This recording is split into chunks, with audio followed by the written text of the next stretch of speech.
Hello and welcome. You're watching Countdown on Bloomberg Live, India's first digital live streaming business news service.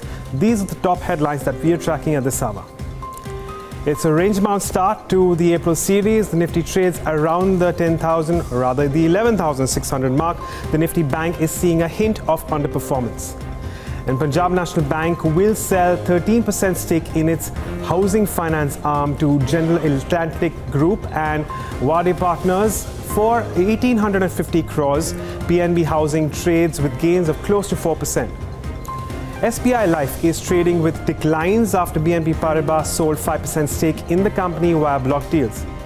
And barring Adani Ports, other stocks of the Adani Group are seeing strong traction in trade. Adani Gas and Adani Enterprises are trading with close to double-digit gains. Well, viewers, thanks for tuning in to Countdown, and Agam, thanks for those headlines as well.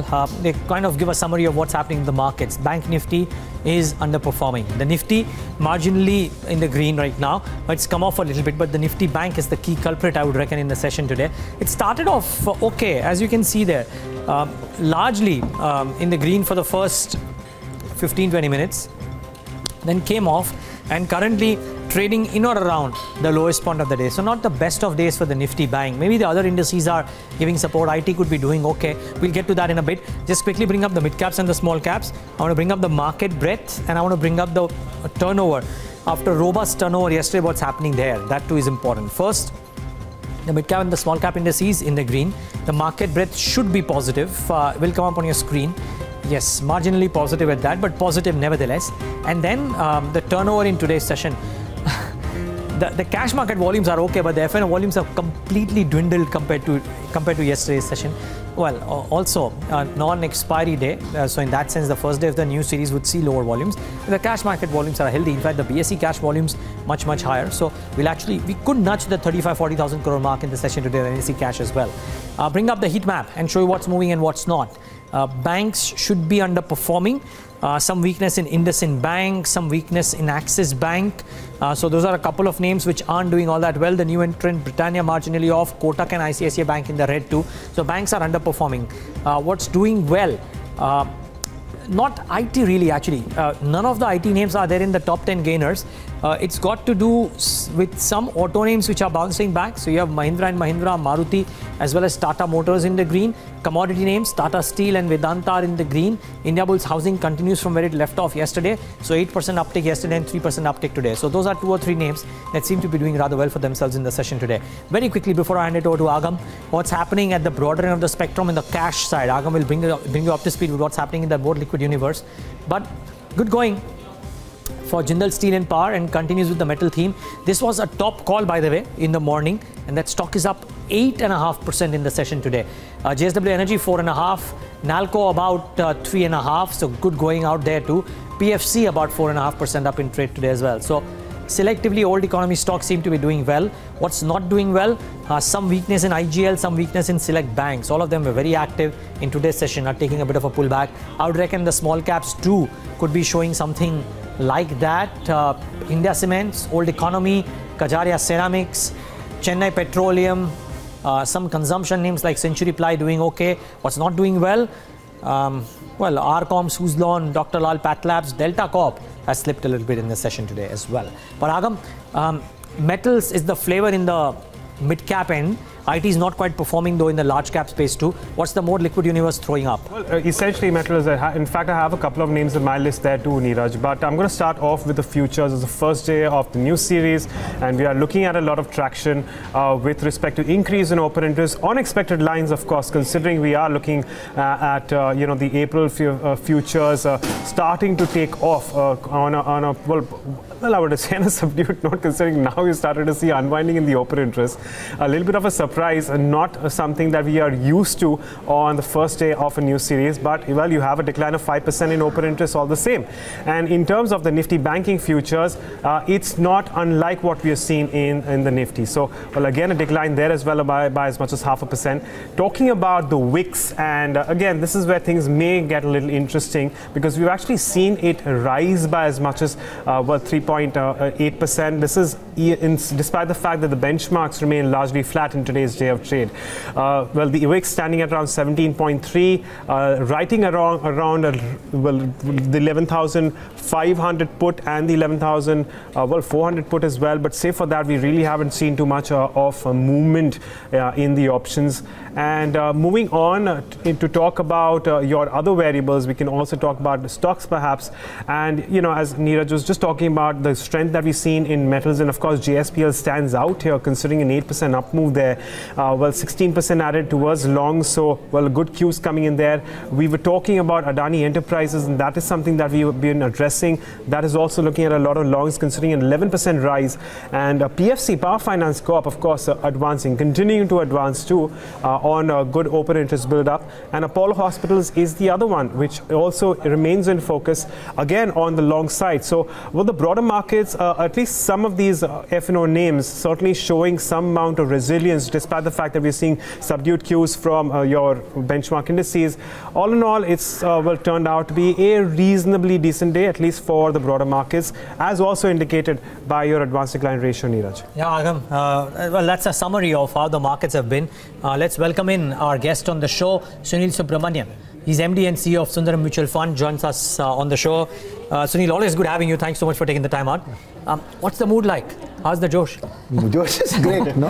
Yeah, it's going okay. But the question is, I mean, what are your conversations with investors telling you about their mood? What's the conversations with corporate India saying about their mood? Because whenever you talk to corporates per se, there's this lurking thought of some bit of slowdown coming in.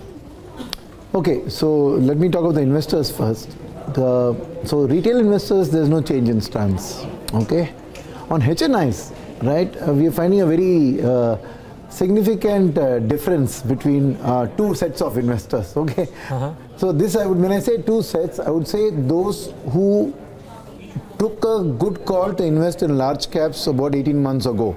You know, 2017 was the year of mid caps. At that time itself, because of the valuations, there were certain people who had shifted money to large caps.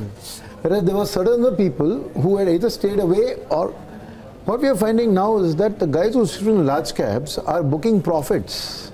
And actually HNI money is coming to us in small cap funds and mid cap funds.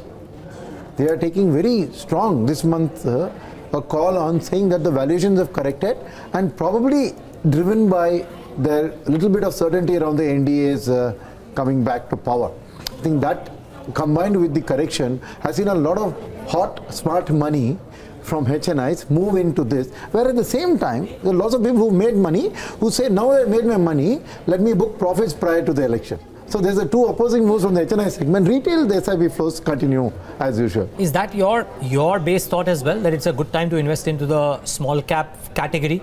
Funds, direct equities, whatever it may be? See, one thing about Sundaram is that we have consistently maintained that you have to have an asset allocation where small and mid caps had to form part of a portfolio. We have not been like fund houses which said valuations went up, so move away, come back. Right? So if you ask me, the relative proportion of fresh money that you put in, we would say that while 6 months back we was to say 25 to 30% to small and mid cap, right? Today we have upped it to 40%. Right? The reason being that the cap goods, right? What's happened is that there's been strong correction over the last 18 months, and if you see now the pickup, last 1 month it's up about 10%, the cap good index, which means the cyclicals, that confidence is coming back in the cyclicals. So if you're allocating fresh money today, I would actually say up the small and mid cap to 40% as from 25% 6 months ago. That's what. But we never said go zero as a fund house. That's one. Second point of view is as a fund manager is what I do with my money. Right, one is what I get. So if I get money in a small cap, I have to invest it, right? No. But in the diversified funds, what I am doing is I've shifted there, and there I was 60-40.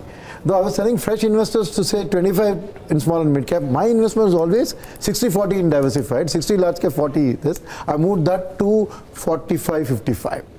So I've not had to do such a big change because I have consistently been putting 40% into my small and mid cap segment and stocks, and my conviction continues that I upped it by 5%. It would have been higher, but what I've done, I've gone neutral on auto.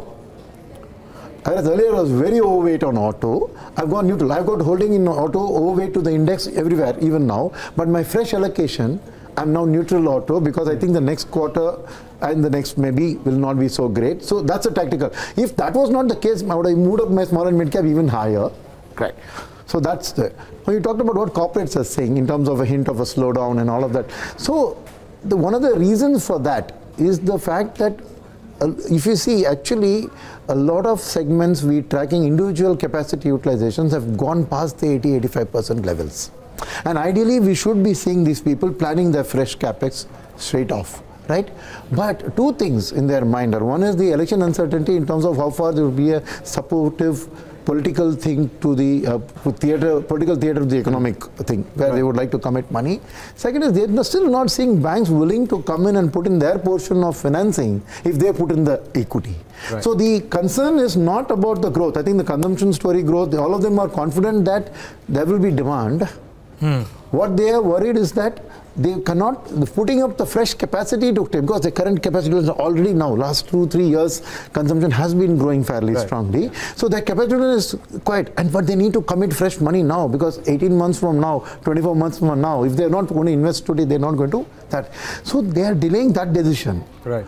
So I think that's where the hint of a slowdown, saying if I don't do fresh capex, the whole economy, it's a self-feeding phenomenon. So that's to put my things right, that corporates are not what do you call, unconfident, that's not a right English word, I was searching for it, about the future growth. But what they are saying is, that is it the right time to go and commit fresh capital, and is there going to be banking money? Because I put 30% equity, 70%, a lender has to come in, and NBFCs have just disappeared, right?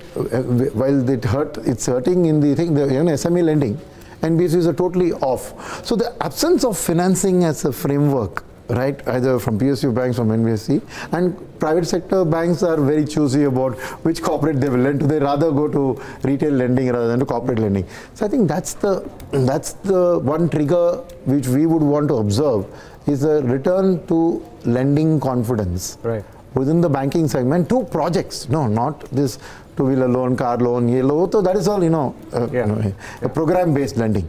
But to take individual project risk, right, and especially the banks are coming off strong NPA recognition over the last 3 years, the desire to do fresh lending, all of that, I would say is a change in trigger. When you see that happen, everything should fall in place.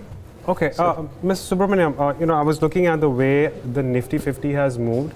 The last time, of course, it was at these levels was perhaps in September. It's been 6-7 months down.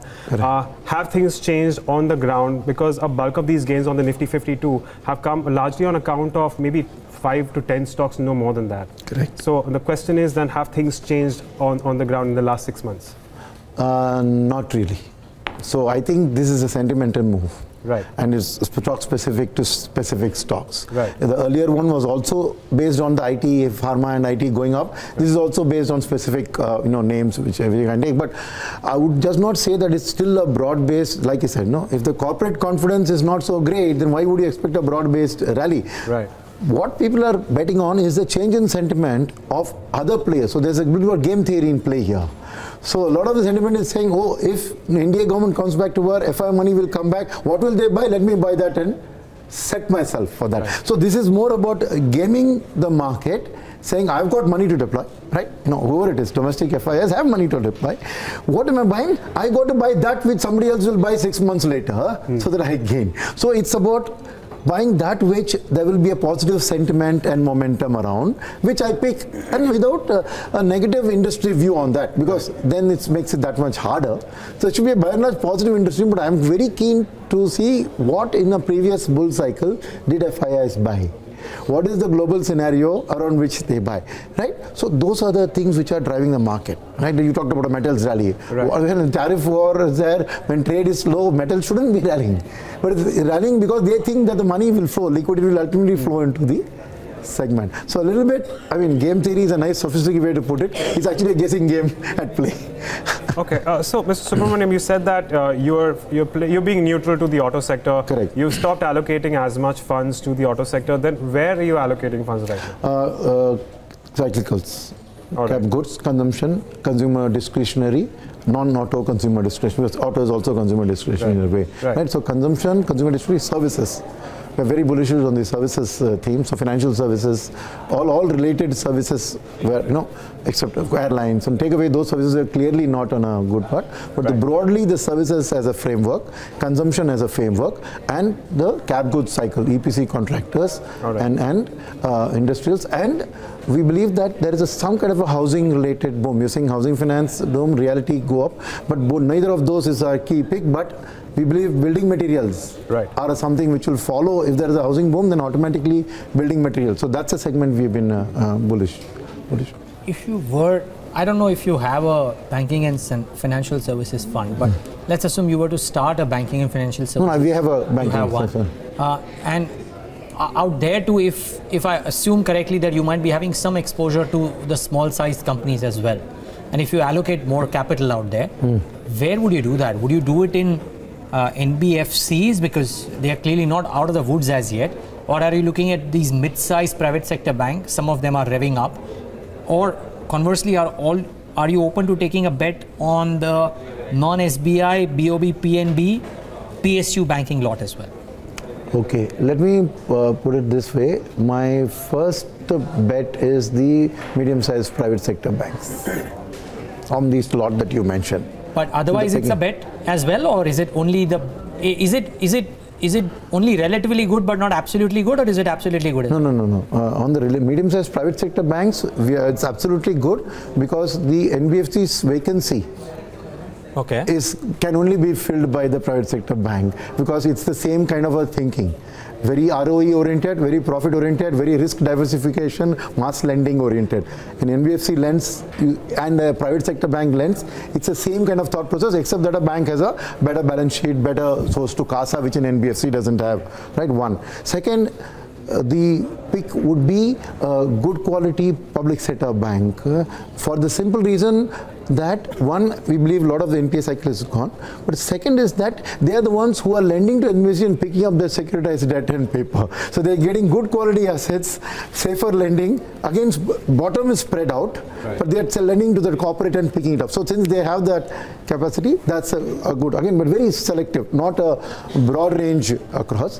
The third would be good quality NBFCs where the parentage is strong, which have very good past demonstrated ALCO methods where their long-term asset portfolio is financed by debentures and term loans from banks, and any short-term merchant banking related lending they do, they rely on the short-term CP market. So study of the ALCO, how they have managed in the past.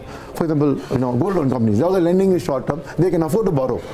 Correct? So where the asset liability mismatch is not a thing. Second, the parentage, because today also you see that good quality parentage NBFCs don't find a problem of raising money. But the general NBFC cadre has got severely impacted. We are hugely underweight on NBFCs as a category, except for specific pockets that I mentioned. Okay, might I just expand a little more on the non-auto consumer discretionary part? Because there's certainly, I'm assuming it to a certain extent, this will have to do with white goods, perhaps the jewelry sector to a certain extent. There's still a lot of concerns with respect to, subdued demand, and it's not like the outlook is excellent at this point in time. Then why is it that you're okay, so within consumer discretionary, I should also mention that we are more tilted towards low value consumer discretionary as opposed to high value goods. Okay. Because of the fact that the financing component in high value is much higher. Okay, all right. Okay, because today lack of financing, what you said about the overweight, the hanging is because of lack of financing. Because NBFCs are not present there to finance us. So the low end thing is where whatever your government incentives in terms of the rural, whatever money they are giving, which will just enable them to go and buy that first air conditioner, so it's the low end part of the consumer discretionary cycle that we are betting on, not in the very high value premium cars, premium thing. So there the pressure is less. One. Second is the pressure on margin. So two things here, right? Demand, I don't think is really the challenge here. The challenge is that last year's rise in crude and the input costs which hit them, the dollar which overall has strengthened vis-a-vis the rupee in a net sense over a period of time, has impacted because imported components are a big part of consumer. So the margins of these companies has got impacted, right? So whereas in the low end part, that component itself is less, and then second is that financing is not such a critical play to drive. So we are very selective in the way we see the drive happening. Yes, I would like to call it as low end or low to medium end discretionary goods. Okay, all right. We'll leave it at that, Mr. Subramaniam. Thank you so much for taking the time out. Always good having you, and an interesting conversation today. Thanks so much. Thank you. Well, that's the view from Sunil Subramaniam. Interesting thoughts out there. Do watch out. Maybe some of the mid-sized banks find favor too. But more importantly, the business confidence isn't quite shaken up. Corporates still selectively bullish on business prospects. Well, let's talk about one corporate, Tata, and in the metal space. Now, remember, Tata Steel is going to pump in some money in its subsidiary Tata Metallics. So, what does Tata Metallics plan to do with the money? I mean, this was no news. Now it's enabled. But interesting to get in Mr. Sandeep Kumar. He's the managing director of Tata Metallics to talk about this and how is business going to shape up over the course of the next few quarters. Good having you, Sandeep. Thanks so much for taking the time out. Just a quick thought on what happens to business over the next 12 months because of the dynamics surrounding the industry and because of, I presume, some more money that you will have at your disposal. Thanks for this call.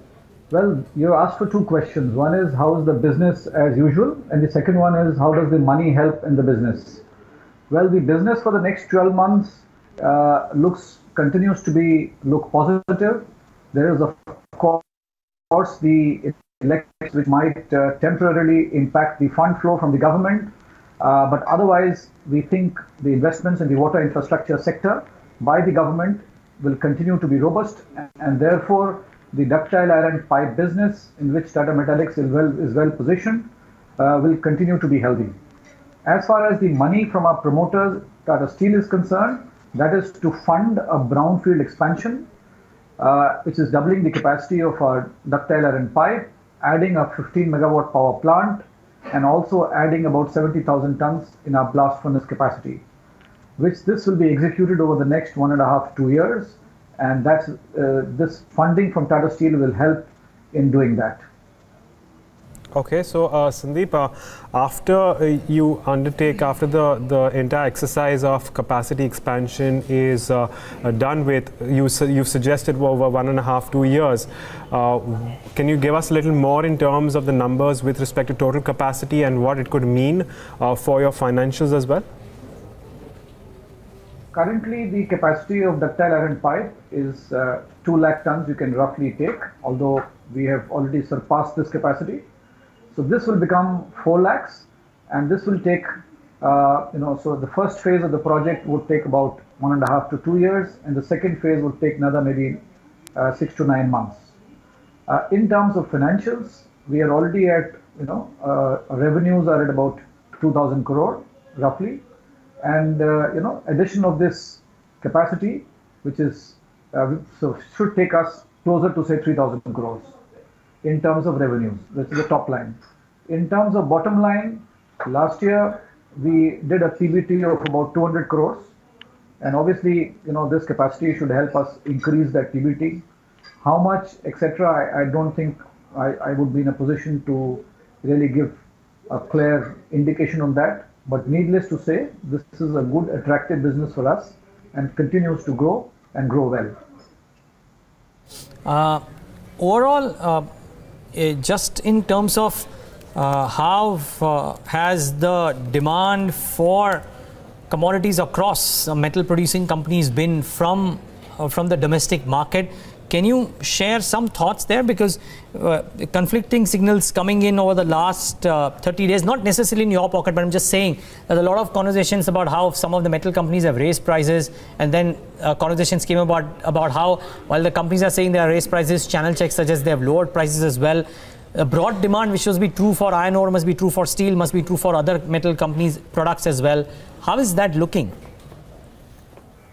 Our business is not related to steel. and is therefore not cyclical.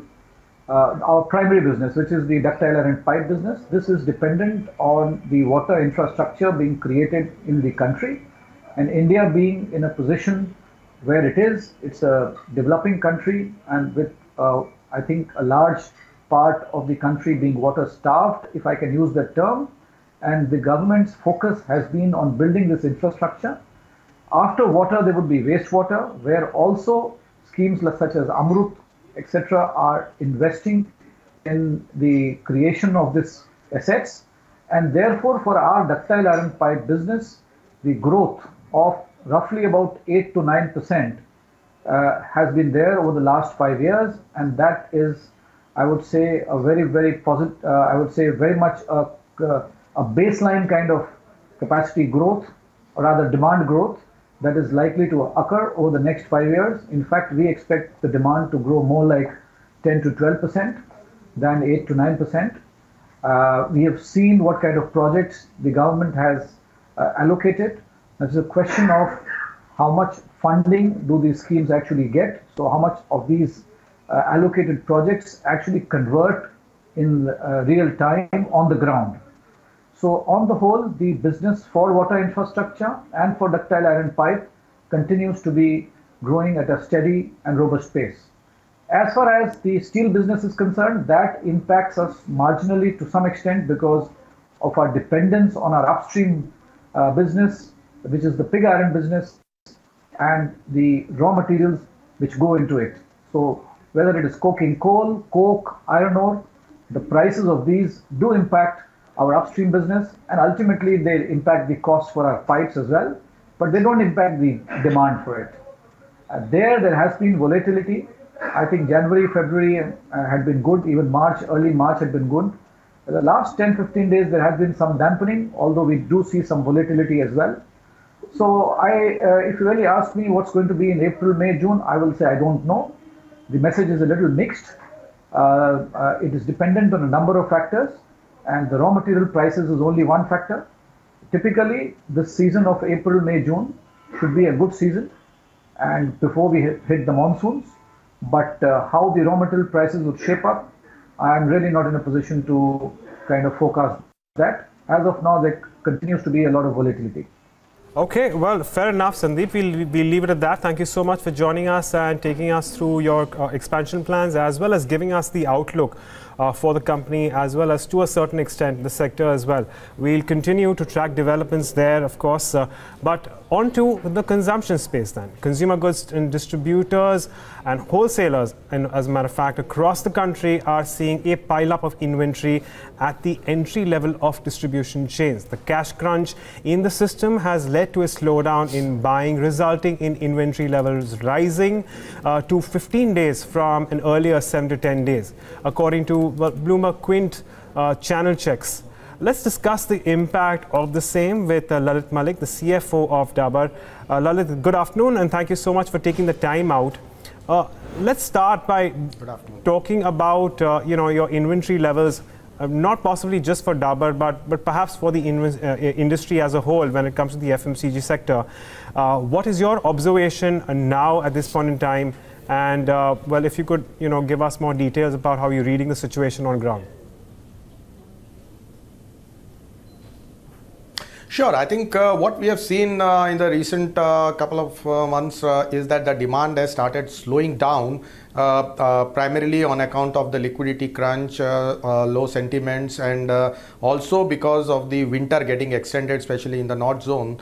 There has been a slowdown in the demand of some of the products. So as a result of it, there is a slight increase in terms of the inventory. However, it appears that it would be more on a temporary basis, which will get self-corrected over a period of time. Lalit, one of your peers, specifically Hindustan Unilever, has indicated that there has been a slowdown in the fourth quarter. If that's were any indications, and we've seen some very strong volumes growth for a lot of these FMCG companies across the board, and including yours, where we saw a good 13% volumes growth come. Pardon me, yes, about 12.5% volumes growth coming in. Do you think that volumes for this particular quarter could be a little more subdued coming in? Certainly, I think if we look at till the third quarter, we have seen a very normalized demand and we have also seen our market share gain. But in quarter four, we have seen the demand getting slowed down, as I said earlier, and primarily on account of liquidity crunch and also on account of low consumer sentiments, and at the same time on account of shifting of the extension of winter in the northern state. So because of that, the overall demand has slowed down in quarter four. Lalit, so then let's extend and we'll build on that fact. So you have mentioned a little bit of a liquidity crunch as well as a slight deterioration in demand sentiment. Again, we speak to a lot of companies and there's a suggestion that there's a preference now towards perhaps lower pricing from customers. The jargon term used in this case is also down trading by many analysts on the street. What is your observation here? And if you could care to comment on this particular aspect.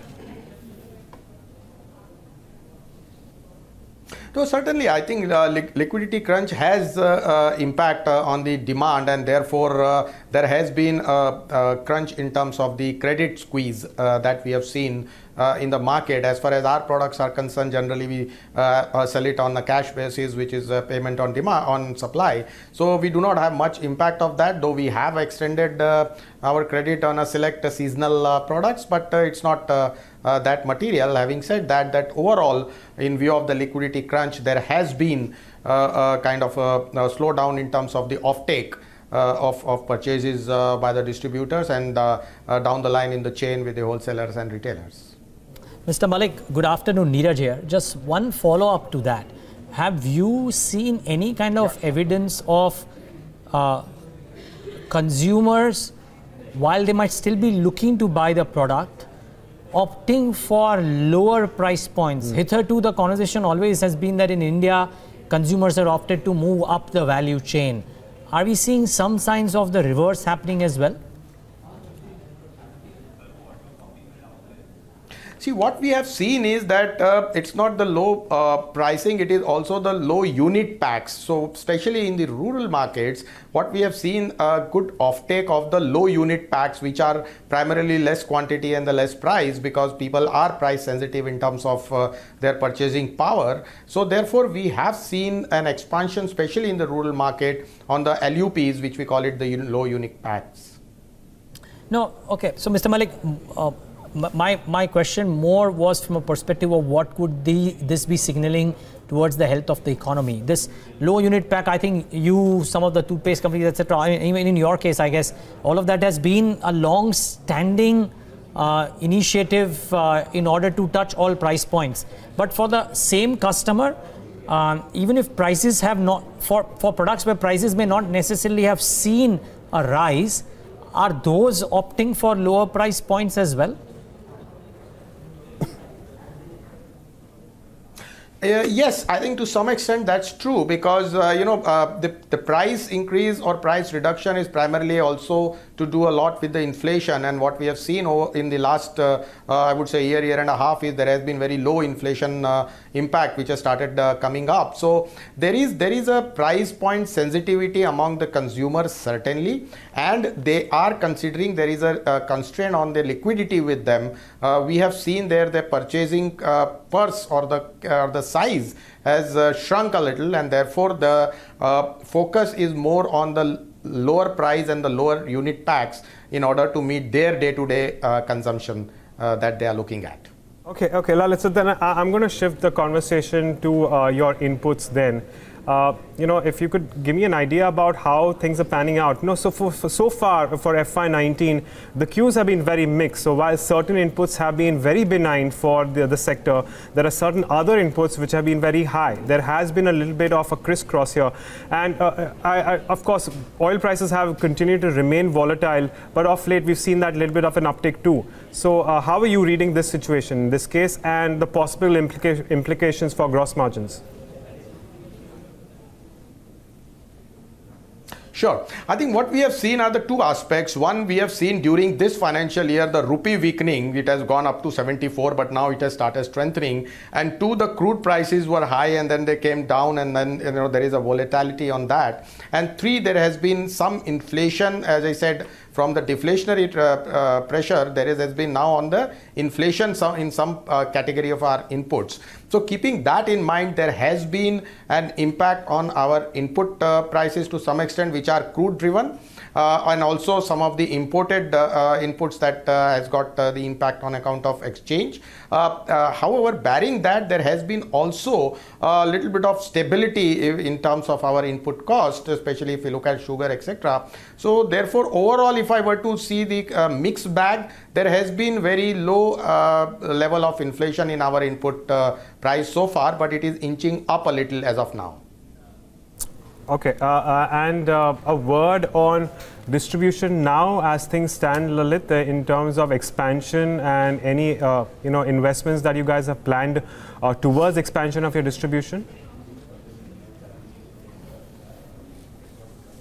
Certainly, I think what we are also planning is in the rural market specifically, we are planning to increase our village coverage from 40,000 to 60,000. We are increasing our overall outlet, direct reach outlet from 1.1 to 1.2 million. So therefore, we are looking for the distribution expansion. We are also looking in terms of channel expansion in the form of e-commerce, where we see there is a scope for rapid expansion in the e-commerce, though overall it will be small. And thirdly, we have also started looking for our activation on the region wise, so that we are more close to the differentiation from state to state. So I think all these things have actually helped us to strengthen our distribution network and increase our penetration specifically in the rural market and expanding our geographical reach. Mr. Malik, one final question from mine at least. Would you believe that volumes have a chance of not expanding as earlier envisaged or coming off quite dramatically over the next couple of quarters?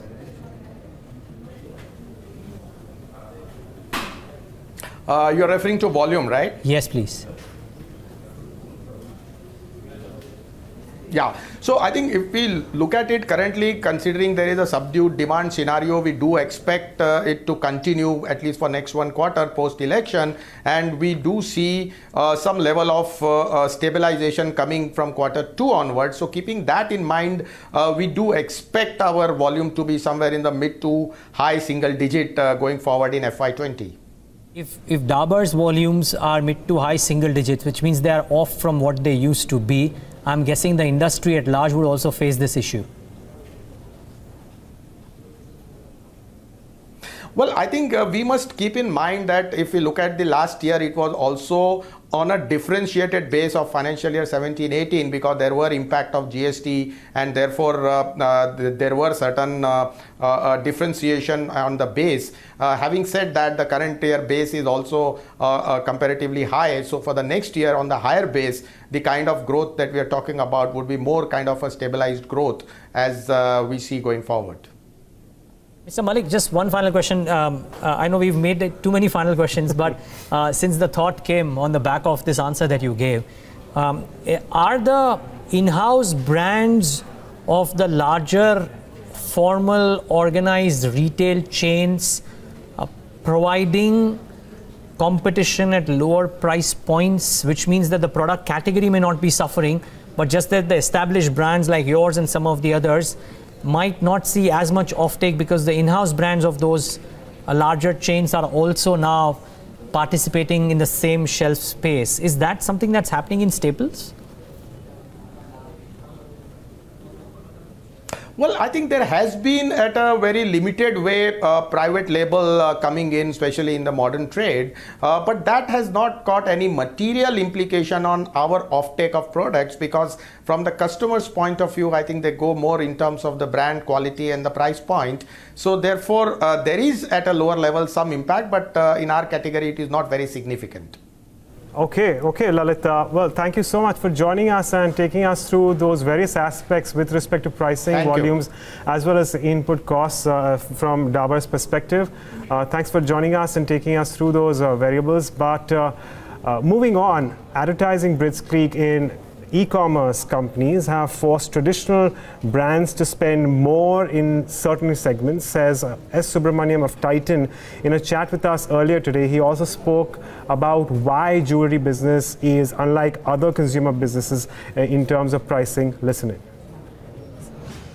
See, one thing we've seen in the last few years is a lot of noise thanks to advertising that we have seen blitzkriegs by largely e-commerce firms and so on. So it therefore tends to overshadow traditional brands like ours.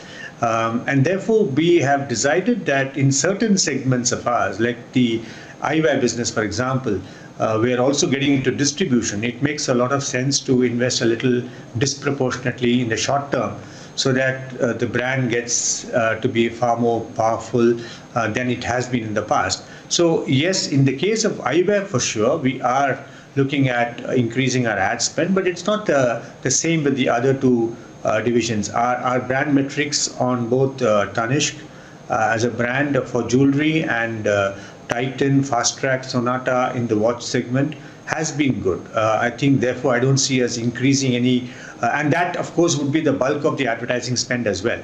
I don't think we will be increasing our spend there disproportionately, because I think we are quite okay on the metrics now. But eyewear is one area where we would be investing more. Okay. Mr. Subramaniam, one question, final question from mine at least. Aside of jewelry, wherein I don't know if down trading is really possible, for the other segments and maybe for the industry at large, I know we started off the conversation there with probably some bit of this point. Have we seen customers preferring lower price points, the same customers who earlier were maybe not price agnostic but comfortable buying at a higher price point? Are those customers starting to become more conscious of the price points and starting to downtrade? I don't think we are seeing that, at least as of now.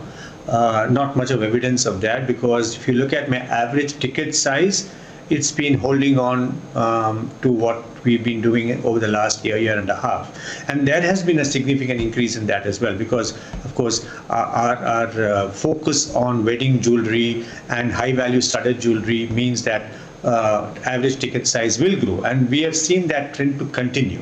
So I don't believe that is an issue. And secondly, I think jewelry is a little different from other consumer durables in the sense that it's also a store of wealth. So when people put in more money into jewelry, they are also at the back of their mind, they have the fact that this is something which is not going to erode in value. So I don't think, therefore, there may be a tendency for people to trade down in jewelry as much as it would be in the other categories. Okay, well, so that's Titan telling us about how things are panning out, and they have suggested that while there has been a slowdown in the industry, Titan itself is building on the market share gains, and this has largely been aided by the formalization of the economy, and of course the concentration on studded jewelry and the wedding segment specifically has certainly boosted sales for the company, and going in, that is going to continue to remain the focus. They've also spoken about watches segment and the eyewear plans as well moving in. But on that note, we'll take a look at the markets, which are currently trending a little higher by around 0.25%, but the Nifty is trending above the 11,600 mark, and that perhaps is the positive. Well, with that, I'm going to get in our markets experts. We have Shrikant Chauhan of Kotak Securities, who's joining us on the show right now. Shrikant, good afternoon, and thanks you for joining us. What is your reading now, and how are you seeing the Nifty, of course, pan out? Do you expect it to move even higher from current levels, or would you buy but still remain cautious? Yeah, good afternoon. See, the Nifty is very clearly into trending mode, and it is just going up without any meaningful correction. In fact, whatever the correction that we are seeing is like a rising correction, which is extremely positive for the market. And that is why, even though when we were very close to 11,300, 320 levels, from there all the way again we are seeing the market moving towards the previous high of 11,750, 760. The way Bank Nifty has shifted its bottom, like it was below 28,300 for almost a year, and like after crossing these levels we saw the jump of almost 2,000 points. So now the Bank Nifty has clearly shifted its bottom by 2,000 points, which is significant, and that is why we are of the view that Nifty is also going to move towards its previous high of 11,750, 760. So very close to those levels we are going to see the market. That's the view. We are still very close to 11,550, 600 area, where the market is having very good support in terms of option data. So at current levels also it's a buy with a final stop loss below 11,550, and on immediate basis we can expect 11,700, 750 on the higher side. Interesting. The Nifty Bank, while losing its mojo a bit, Srikanth, before we get to your specific stocks, just a quick word on some of those high-flying, large-cap banking names of yesterday. Would you trade an Axis or a Yes Bank?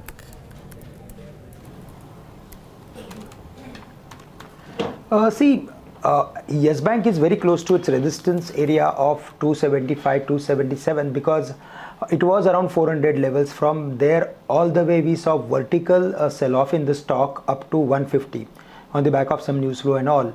After that, on the closure of the news flow and event, again we saw good amount of recovery in the stock, but now it is very close to its 50% of the entire fall, which is around 275. So at these levels my view is to just stay away from Yes Bank.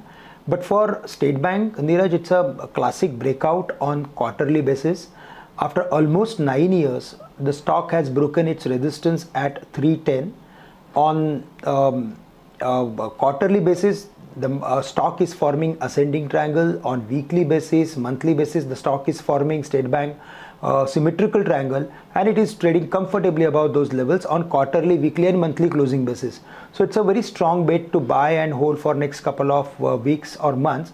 We can expect minimum 350, 357 on the high side, and in the long run we are expecting stock to move towards either 420, 450. So State Bank looks good at current levels to buy for. Axis Bank, certainly it's a buy, but currently it is far away from its recent bottom. So let the market correct, let the stock correct to its important support area, then certainly we should look for adding Axis Bank. Axis Bank is our second best choice after State Bank. Okay, Srikanth, so what stocks are you betting on? What do you like in these markets?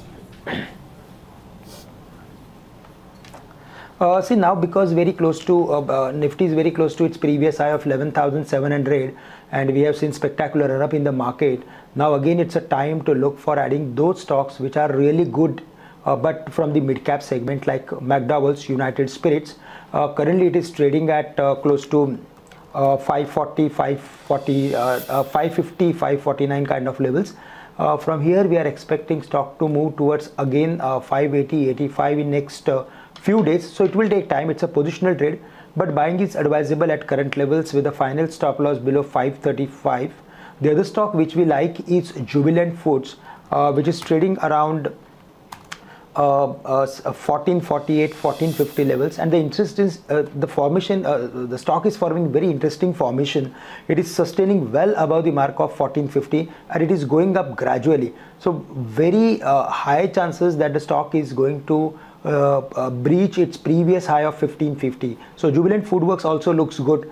Strong bet to buy at current levels with a final stop loss below 1420, and we can expect 1520, 1530 on the high side. Okay, Srikanth, there's one stock that we want to address, and that's Reliance Industries. It's clearly one of the front runners when it comes to providing the strength on the Nifty 50 at around 1363, 64 today.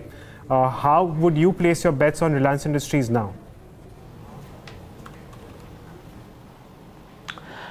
See, it's a very interesting technical formation. It is just going up and up. It is like following to all important technical support levels. Like few days back when the stock was down, the stock has managed to sustain above the mark of 1320, which was its previous highest level. In the month of August, when the market has made a high of 11,750, 780, that time the Reliance was around 1320. After that, we saw a sell-off along with the market in the stock, and we saw the levels of 1080, 1090. But now, when the market is still below the important level of 11,780, Reliance is comfortably trading above the mark of 1320, which is technically bullish.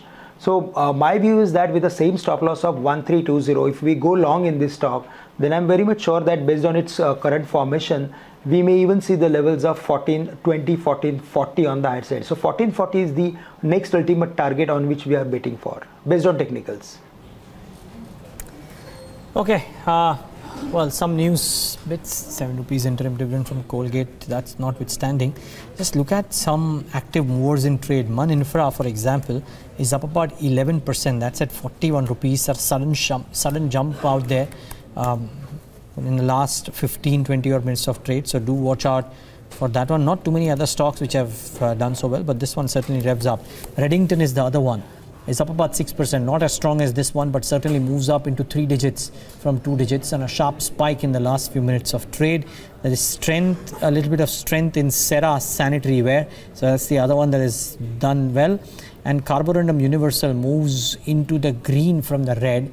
So that one too in the last 10-15 minutes has seen a bit of shooting up. So do watch out for these 3 or 4 names. They seem to be doing okay for themselves. Moving on to the next story, Punjab National Bank is looking to sell 13% stake in its housing finance arm. The public sector lender has already laid out its plans for divesting some of its stake in non-core operations to shore up capital. Shefali Malik joins us now to take us through the details. Shefali, why is this important? Well, it's important for both PNB and PNB Housing Finance as well.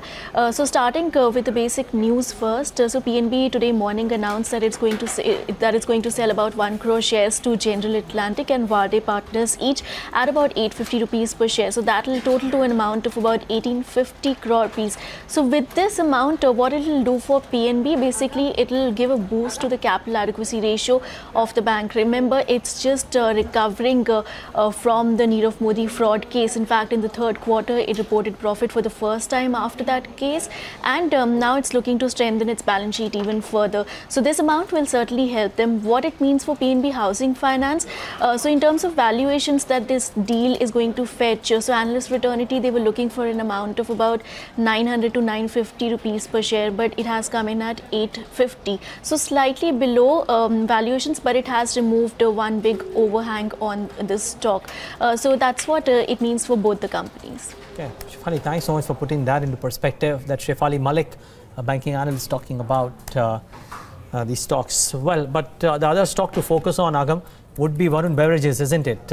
It's touched a lifetime high in trade today. CLSA raises the forecast. They've been on this expansion spree of sorts, and the stock's just not seeing any southward moves. Absolutely, and it's going from strength to strength. Of course, as you mentioned about CLSA, because it certainly has raised its target to around 1175, which means that, as per the indications, it could move a lot more higher from current market levels.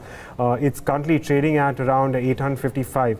But moving on, of course, CLSA specifically in this case is talking about the acquisitions that it has made in the south and the west, which is expected to aid its EPS by as much as 14 to 20%. And that, of course, is a very, very big positive in terms of earnings.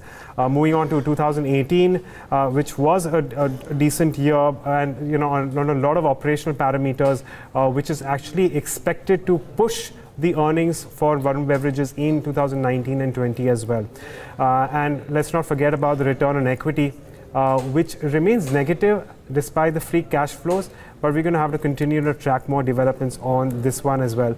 I was also looking at the analyst ratings on Varun Beverages, and if you actually take a look at the number of buy calls that we have with respect to this stock, we have about seven analysts who have a buy call on this out of 9, and that constitutes to nearly 78% of the analysts.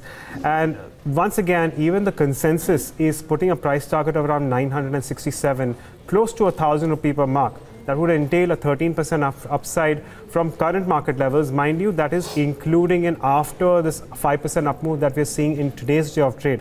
So, the street remains bullish, and the lowest target we can see on the street here is around 840, but this was back in December. If you leave that aside, the next lowest target is at least in the recent times, around 900. So, of course, positive cues there. The sentiment continues to remain positive for Varun Beverages.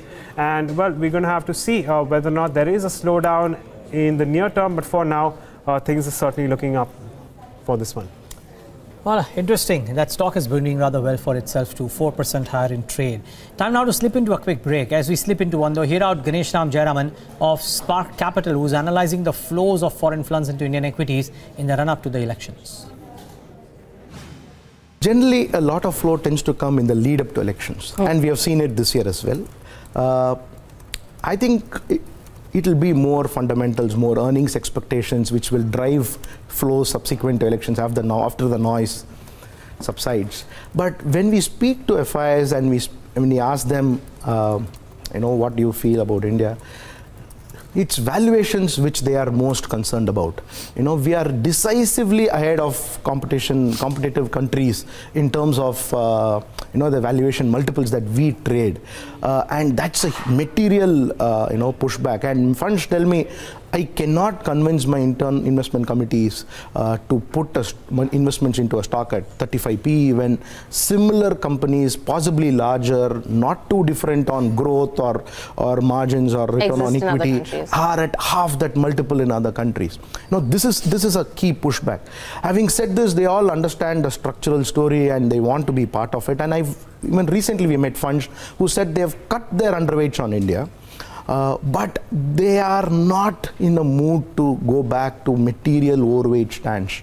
That's not the sense which at least we are getting. The other part, obviously, to the theory that we are seeing stretched valuations in some of the specific sectors. Where we're not seeing stretched valuation, in fact, where we are seeing depressed valuations is the broader market space. They're trading, 41% of the stocks in the broader market space are still trading below their historical PEs. So, would that lend an opportunity according to you? Or because even if you have to consider a tactical approach where there is always been a mid-cap rally post the election results being announced, heavy gains of almost 40% plus in the mid-cap space. Yeah.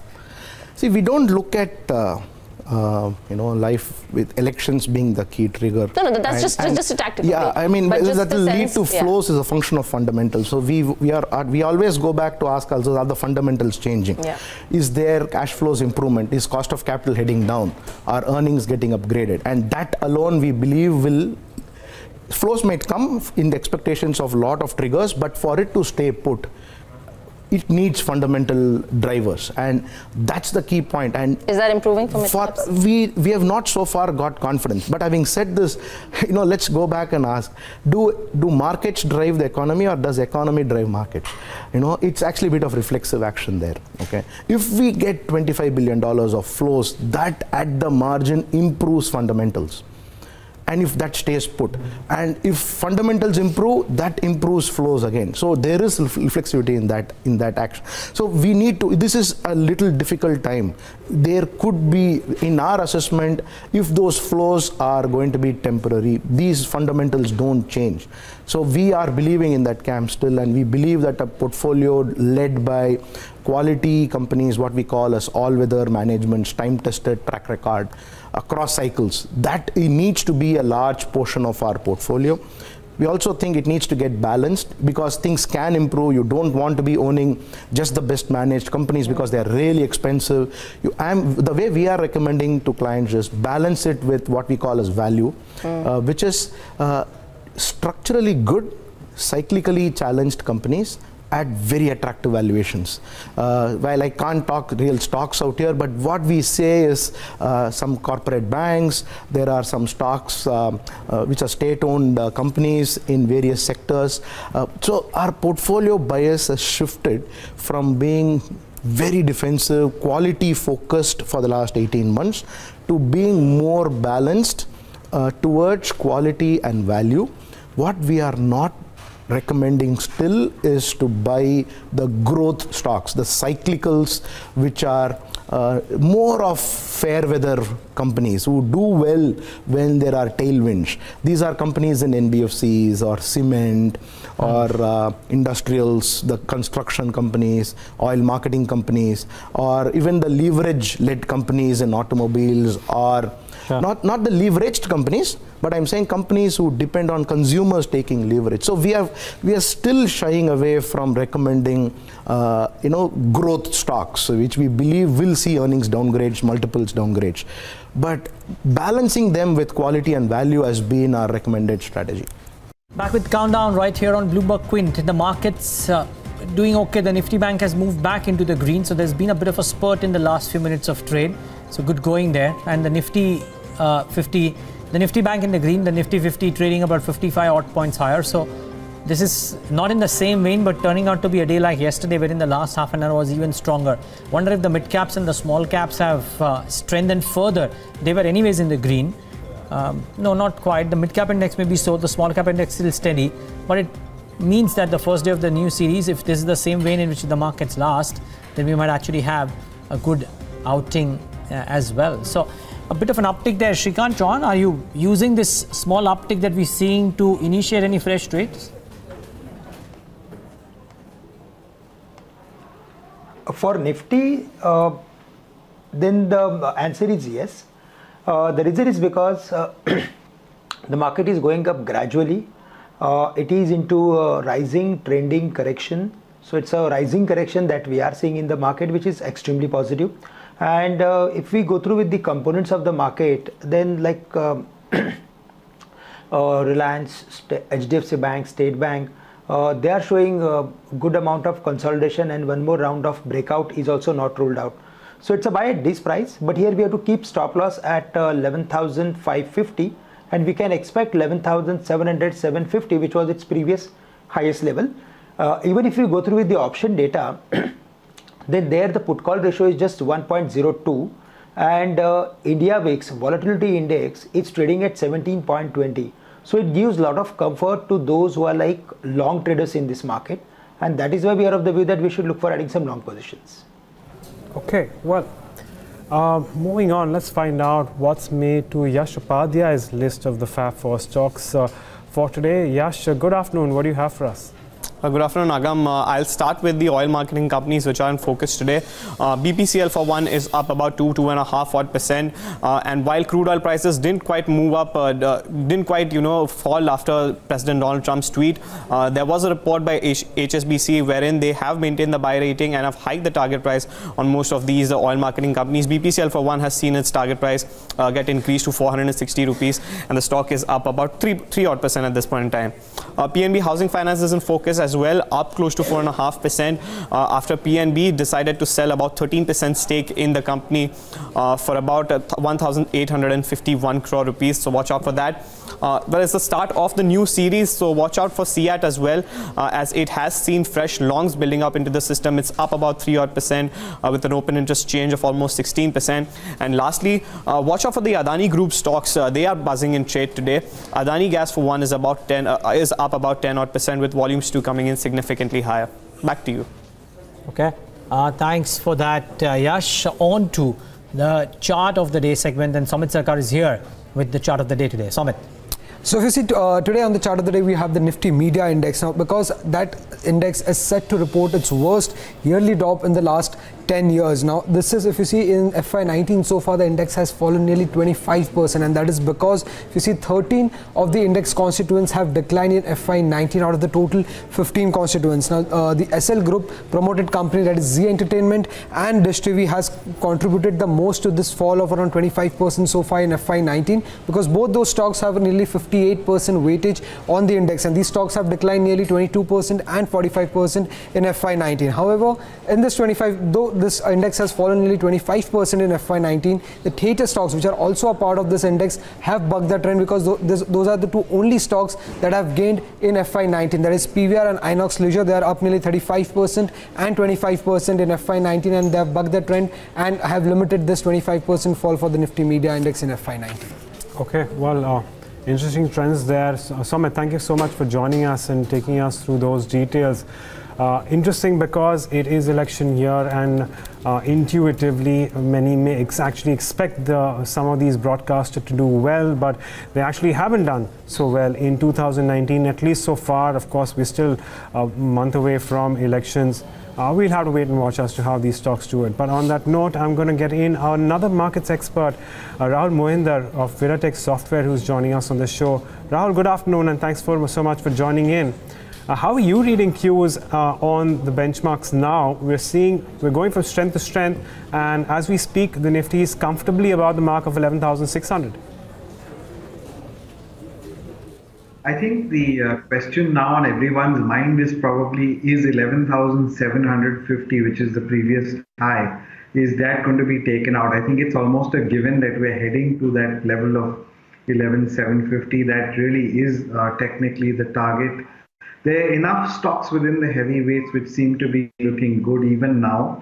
So I think we should trot ahead to 11,750. And if you'd ask me to kind of take a shot at it, I'd say yes, we might even get past that high, and the odds are more towards the fact that we will break that high out and create a new one.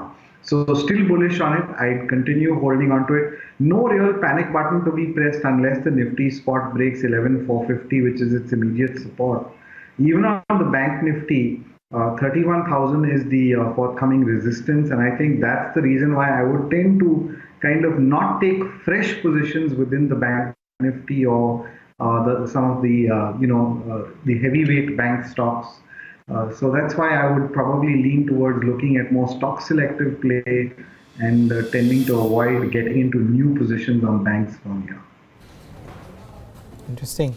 Rahul, so your bullishness on the new highs stems from optimism on the Nifty bank alone, or would you believe that IT can take center stage now too? The last couple of days have been okay.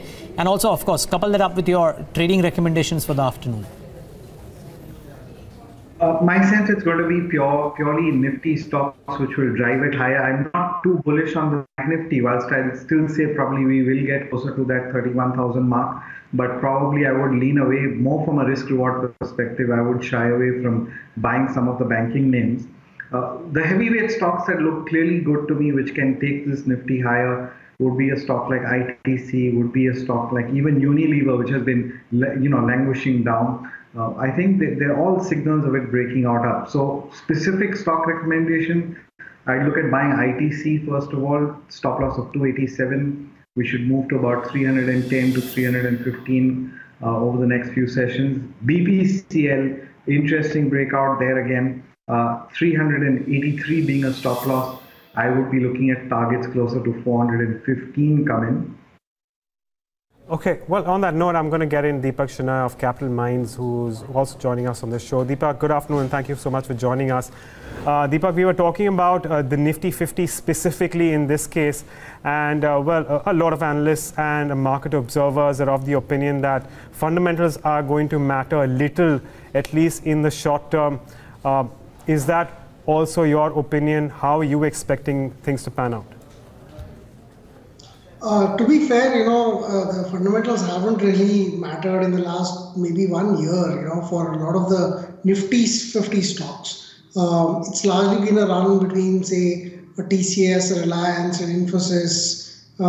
If you didn't, an HDFC Bank, if you didn't own these stocks in the kind of proportions that, the Nifty has them in, chances are you underperform the index because literally everything else has kind of fallen, given way, corrected substantially. So I don't think, it's fair to say that the market's been a fundamental move in the last 1 year. But, in the next 1 month, a lot of things will happen which are not fundamental to economics, but more fundamental to politics. And therefore, we expect a lot of movements that will be based on sentiment. This way or that. It may not necessarily be related to immediately company performance, economic performance, or even results. So politics will probably take center stage. We are seeing, markets continue to move up, and it's a little scary as well. So today is the last day to, for instance, harvest any losses that you might have in order to counter any gains. So you might as well use the opportunity for paring down positions also. Having said that, markets can go higher and not give any reason to it. Interesting. Deepak, bout of gains in our clutch of names. Now, I can understand that, the Adani Group stocks, for example, moving up today. We couldn't fathom a reason. Maybe there is one, and if you know, please apprise us. But otherwise, such bouts can happen in a bunch of stocks that have happened. But the last 2 or 3 days have seen a return of risk appetite for the mid-sized banks, private and PSUs alike. Strong gains and gains that are sustaining. Why has this happened, and are you a participant too? If you had fresh money, or I'm sure you do, but if you are putting fresh money to work out there? Yes, absolutely, Neeraj. I think the cost of capital of banks has started to come down a little bit faster than it has in the recent past. I think that's also due to RBI's liquidity measures. Banks will profit substantially from any float. So the good private sector banks that are doing well, whether it's an RBL, even a DCB or a City Union, I think they will stand to benefit from some of the RBI liquidity easing measures. And also expectations perhaps of a rate cut that will happen in the first half of next month. But having said that, there's also the factor that some of the public sector banks, they have been beaten down quite a bit. You're reaching the financial year end and the quarter end, which is when a lot of reporting happens. So there is always some pressure to not sell or to buy and therefore keep the prices a little bit higher than you would otherwise see them at, simply because it's coming close to the end of the quarter. You don't want to ruffle feathers. I believe that might actually be also part of the reason why some public sector banks are performing, because not all of them are going to be in great shape, not because of liquidity issues, but simply because they have way too many NPAs and they are going to take substantially higher losses in the next when the results come. But right now it's euphoria mode, and it's also quarter end, NAV mode, if you may. So a bit of that, I think, and that you can probably see why these stocks, and not just banks, but a lot of small cap stocks, stocks that were in NCLT, you're seeing Monetis Part, you're seeing Bhushan Steel, all of them are at upper circuits. I feel that's not really related to fundamentals. Deepak, what variables would you keep at the top currently in terms of making a decision when you want to sell a certain stock and when you want to buy a certain stock? Because I'm sure these variables will differ from time to time. So at this point in time, what are those variables which make right at the top of your priority? So I think initially you would have to say the biggest thing that you would need for you to sell a stock is whether you need the liquidity, and if your liquidity needs are high, you want to sell stocks. The second reason will be if the stock is over allocated. So you want it to be 5% of your portfolio, but it's grown up and become 8% of your portfolio. You want to bring some of that down, you're going to sell a bit. You may have found new opportunities that may be better, so you might reallocate within stocks and say, I'll take this 5% stock down to 4% and put the rest of the money in a new stock that I've just found. So that was another reason to sell stock. And finally, of course, where fundamentals have actually changed for the negative. So there are a lot of stocks like that where we've seen that some of the fundamental changes that have come in the last maybe a quarter or so have kind of hurt the forward-looking prospect. So if your basic theory of why you bought the stock has been violated, you want to walk away, and that applies whether you bought it for momentum or you bought it for growth or value. If those are part of your decision-making process, your decision-making process now should say if they're violated, I should walk away. That's just broad reasons. We can come to specifics based on any stock, but I think largely these are the factors I use. Indiabulls Housing Finance, its stock is on a roll today as well, 4.5% higher, 4.8% in fact. The 7-day performance is astounding, 22%. Yesterday about 8.5%, today 4.5%, 7-day 22%, 1 month 29%. It's been on a remarkable uptick the last a few trading sessions for sure. Let's try and get a sense if indeed dealing rooms are talking about this also or no. And then we'll get it both a technical and a fundamental perspective. But first, get in Darshan and Yatin here, both of them here with their channel checks. Good afternoon, both of you. Darshan, let's start with you first. Yeah, so basically apart from the stocks on Indiabulls, I think we've been speaking for the past few days that some of the NBFCs, especially the ones that relating to housing, have been doing well. So yesterday we saw Piramal move up in trade, and today Indiabulls. But Vodafone Idea is something that you need to watch out for. It's up. It opened up much higher, but it's up 3%. And today majority of the buying was because of it went post X rights, and then the MSCI based buying happened. And dealers believe that this probably will continue. The other stock that dealers are talking about is Titan. Titan again, the momentum continues. It's trading near the day's high, so there is positive traction. Dealers believe that at every level there is buying that's coming in.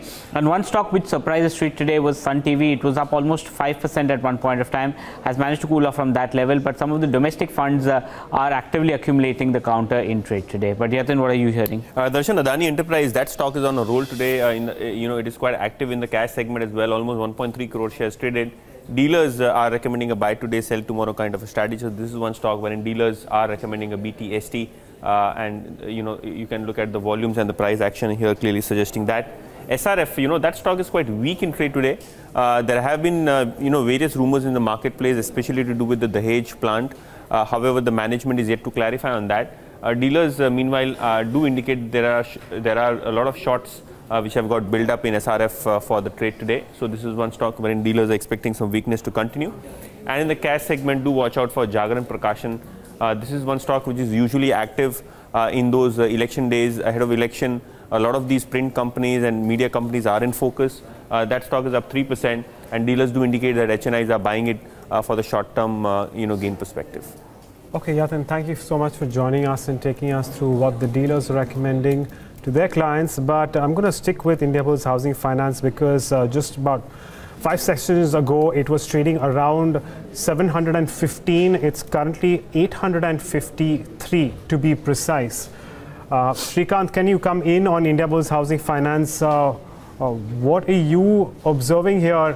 A little late to enter and take fresh positions in this one, or would you still initiate fresh longs?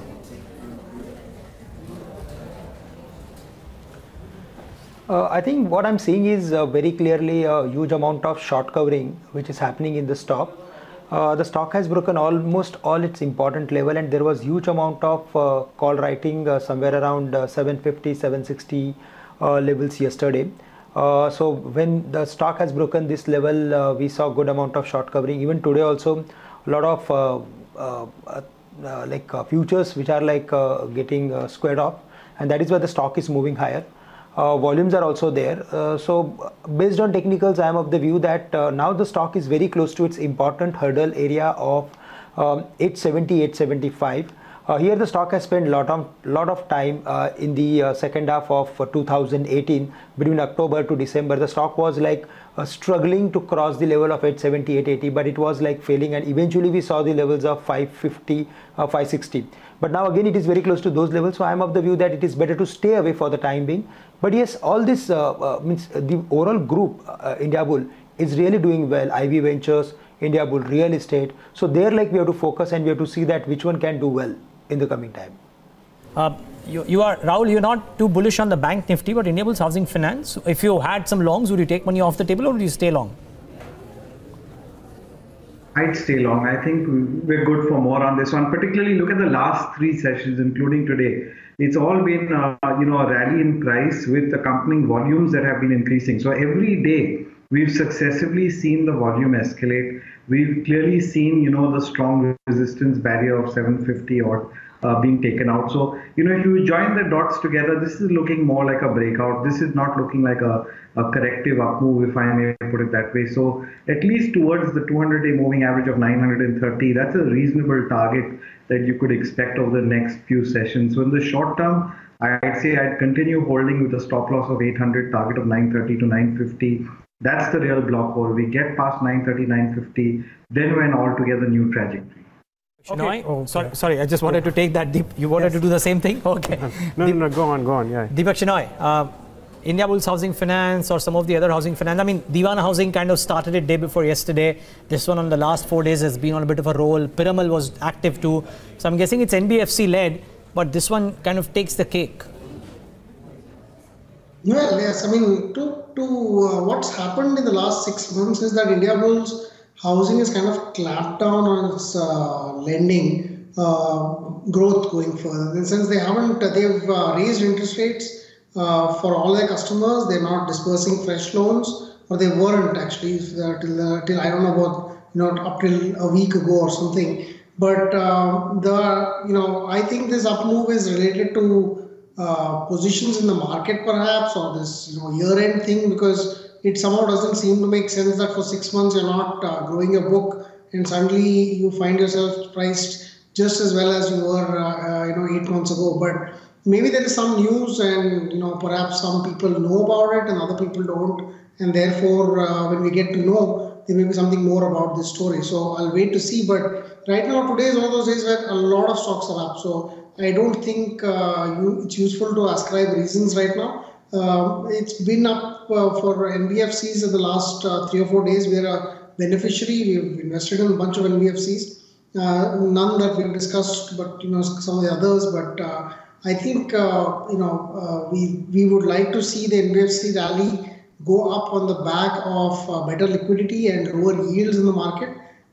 We have seen very little of that, but it's starting to show. And I think the next month is going to be very interesting, especially because we're going to get election spending, we're going to get an interest rate decision by the RBI, and perhaps in 1.5 months we'll have clarity on what the next government is going to do, so something on the fiscal deficit as well. So I think all of these affect the financial sector, so we'll wait to see that. Right now I have no explanation for what's happening in Indiabulls Housing. I just hope that they have started to lend again so that the up move is justified.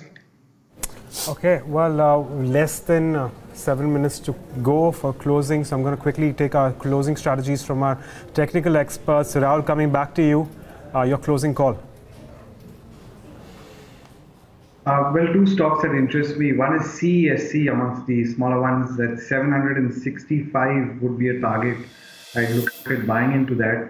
On the sell side, one pick I'd have is Maruti. We've had a bit of a run up today, so keeping a stop loss of 6,900, I would still be a seller on this stock. I clearly think you have a 6,400, 6,450. Those levels could be retested. So that's more like a sell today and buy tomorrow. Okay. Shrikant, the same question to you. Your closing thoughts? All these commodities are really doing well, and from that space I would like to go with Ultratech Cement, which is trading around 4,000 levels. Here I'm expecting stock to move towards 4,100 levels, and we can keep stop loss somewhere around 3,960, 3,965. So with a final stop loss at 3,965, buy Ultratech at current levels, target 4,100. The other stock which we like is Steel Authority. And in the past, we recommended Bank of India when it was somewhere around 80, 75 sort of levels, and it was diverging positively. This time, Steel Authority, again, one of the PFCU, and Neeraj, it is forming inverted head and shoulder, which is very bullish formation for any stock, especially if the stock is highly liquid. And Steel Authority is forming the same. So I am of the view that the stock is forming bullish consolidation after trading crossing the level of 53. The stock has given clearly indication that it is heading for the next level. So on immediate basis we can see the levels of 57, 58. Here also it's a buy, but keep stop loss at 51.5 levels. Okay, stay on, gentlemen. Final thoughts in just moments from now, but before we wrap up, final question to Deepak Shinoy. Deepak, you tend to buy, people should ideally buy fear and sell greed. There is enough and more fear in autos right now. Would you go out and buy a large auto name, an auto ancillary, or anything like that? We're buying, we've been talking about it even when they were going up, and on the way down we've been buying all the way. I think, the death of auto is a gross exaggeration. I don't think India is mobile enough to say that we will either move entirely to electric and therefore cut down everything, or that everybody will take Olas and Ubers and therefore not buy cars, or even that India has got enough public transport so that we don't need personal cars or bikes. We're way long away for that. We're building roads like nobody's business, and we are going to need cars and bikes and trucks on those roads. So I'm quite positive. I'm happy that we have a sector that's beaten down, that I think in the long run will continue to do well. It's just that you have to be at the right price. I think Maruti is a much better price today than it was 8 months ago, but it's still a good buy according to us, and we're buying. And we take a lot of auto ancillaries also, and we're happy to be buyers at P's of 10 and 12 and 15. So I'm okay with taking another 6 months of pain as well, but I feel the sector will recover in the long term. It will be a solid purchase. Leave it at that. Deepak Shinoy, thanks so much for taking the time out and being with us. Appreciate your time. Just less than 2 minutes left for the markets to shut shop. Let's start wrapping up the markets. I'll do the large caps, hand it over to Agam for what's happening across the broad end of the spectrum. Nifty Bank flat, Nifty and Sensex marginally in the green. The mid caps and the small caps are well and truly in the green. Actually, no, the small cap index has come off. The mid cap index doing okay. So market breadth could have contracted maybe a little bit, but still positive, I would reckon, at the close. Let's talk about the large caps first. As I said, I'll do the large cap roundup. There is Indiabulls Housing, 5.5% higher, strength in Vedanta. Metals by and large have had a really good day today. So Vedanta, Tata Steel, JSPL, some very strong moves. UPL, BPCL, ONGC, UPL is at life highs, by the way. Mahindra & Mahindra about 2.5% higher, so good going out there. To what's not done well, selectively, the high flyers like IndusInd Bank have come off. There is weakness in NTPC and ITC. Autos have had a mixed bag. Eicher and Bajaj Auto in the red. Kotak Bank from the banking space in the red. So it's peppered across, different sectors bringing out the losses as well. And the new entrant hasn't had a great start on the Nifty today. Britannia starting off with a bit of red. But if large caps have been okay, there is quite a divergent performance between the mid caps and the small caps. Mid caps doing well, small caps not quite. Yes, and I do have a handful of both these from both these sectors. Let me begin with Ceres Sanitary Ware, because that's having a very good day of trade today. It's gained quite substantially, and it is in fact likely to close higher than 15% in today's day of trade as we speak. We just have over a minute left for market closing. Lakshmi Vilas Bank is the next one on my list, and that is also up and about, locked in an upper circuit of 10%. Watch out for that. Indostar is the other one, which is now starting to see a little bit of a pickup, especially on the back of volumes. This one is also up nearly 10%, so some gains coming in through here as well. And Soba, of course, from the realty sector is been doing well. Again, a large chunk of the gains have come in the last 1 hour of trade. So this one is also up as much as 7%. And Varun Beverages, of course, we do know about that brokerage upgrade coming through, and it has gained and it's remained fairly steady through the course of the day, eventually closing near day's highs. So up 6.8% for Varun Beverages. Among losers, there are a few, and just two that I'd want to point out. Godrej Properties, something's really gone on with this one, considering the sharp drop that we've seen in this one. It's down 6.8%. And SBI Life, which is also under a bit of pressure, that's down around 5.5%. Surprising, considering there's been so much traction in so many life insurance companies. But SBI Life, of course, is currently reeling under pressure. So these are some of those stocks that I have been pointing out in terms of the broader markets. Well, in terms of markets in general, as the benchmarks will come up in your screen, we're looking at good gains coming through with over 0.25% gains for the Nifty, Sensex largely in tandem. Neeraj? Just quickly, the turnover and the contributors today, before we move to the weekly performers as well, just should have the turnover up. That's pretty strong on the cash market side. Both BSE and NSE cash put together, it's pretty good. It nudges together, it nudges the 48,000 crore number of yesterday, but 42,000 in itself is usually a very, very high number. Interested in seeing the FI numbers as well. By the way, we are on track for the highest monthly flows, so that will be interesting. F&O turnover slightly muted, but maybe anticipate first day of the new series, you probably have a quiet day. Yeah, no, so again, coming to the cash markets, whenever we see a number closer to 50,000 crores, including BSE and in NSE cash, the FI numbers tend to be significantly high. Yesterday we had a number of over 3,000 crores, that's $500 million in just one day on a net basis. So, well, we're likely to see that, monthly gains for FIs. It will be an important number to watch out for. But yes, in terms of advanced decline ratio as well, and that's where we're keeping an eye on. We've seen a little bit of tapering coming through in the last 15-20 odd minutes, but the positive of course here is that we've had more advances in compared to declines, and that is a positive takeaway as we close this trading week on this very special Friday. And of course, in terms of contributors to see what has actually aided the gains in the Nifty 50, why is it that it's advanced by around about a third of a percent, and there you have it. It's largely HDFC Twins, along with Infosys and M&M, but as you can see, 49 points coming through others. So it's been broad-based, even on the Nifty 50 in terms of this 0.5% gain or a little less than 0.5% gain for the Nifty 50. Yeah, very quickly, just a quick roundup of what happened in the week as well. So the MRR function on the Bloomberg terminal should come up on your screen. Indiabulls Housing Finance right up there. But as you can see, financials, like top 4 names are financials. There's an IndusInd Bank here, so doing well.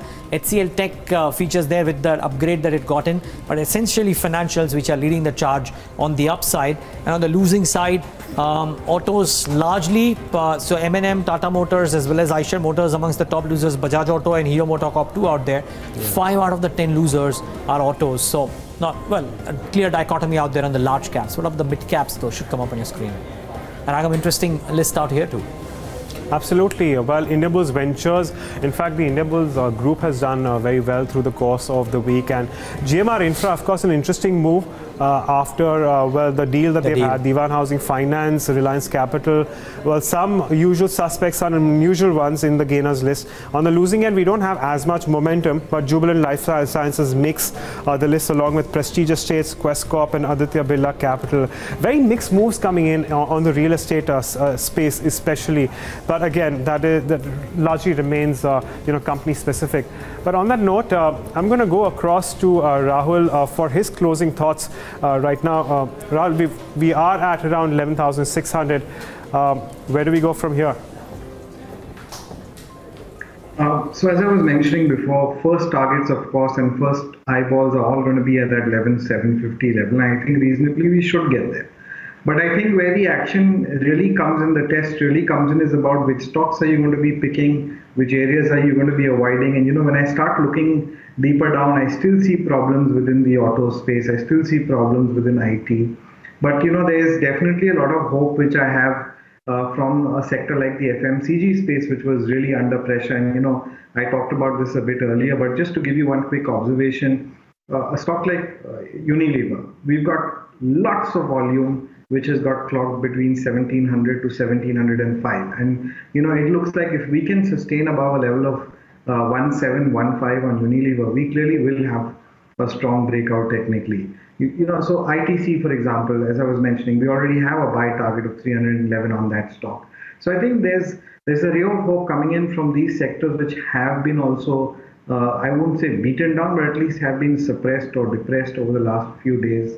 And that's why I would say that from an index perspective, there are enough heavyweights, the OMCs, the FMCG space, which would likely to come back. I don't think banking is going to be negative, but as I clearly said, the reason I'm avoiding it is more risk reward. That too should help fillip the market in a small way. So all in all, I think the direction is clearly positive. There's no reason to panic. It's really more a game of stock selection at this point. And I think hopefully we should be trotting past 11,750 even and looking at greater highs. Okay, Shrikant, the same question to you. Has anything changed since the start around 2:30 this afternoon and now at 3:35 based on your closing prices, or do you maintain the view that you've had earlier?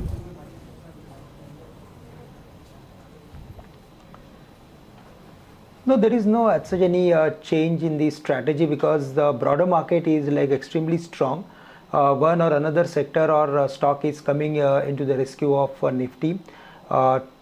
Today and on the start of this new expiry, we are seeing good amount of buying attraction in all commodities, which is extremely positive for the market, because stocks like Vedanta, Tata Steel, JSW Steel, as well as few cement companies were trading at their important lows, and if they move from here, then they can also support to the broader market and to the overall sentiment of the market. So we are of the view that we should be look for adding long position if there is any decline because of any reason in next 1 or 2 days of time, and at the same time we have to be very keep a close watch on all commodities, especially Steel Authority, Ultratech Cements and ACC. Well, old economy seems to be the case, isn't it? Cement, Rahul speaking about Unilever as being the key one to monitor. Let's wait and watch what happens next week. Do we kiss new highs ahead of the policy or around the policy or after that? I think that's the big question. But for now, Rahul Mohinder, Shrikant Chauhan, thank you so much, gentlemen, for joining me today. Have a fabulous weekend. It's a wrap on this edition of Countdown from Agam and me and the team that put this show together. Thank you so much for watching. But of course, Agam comes back with the market wrap for the week. So do stay tuned for that.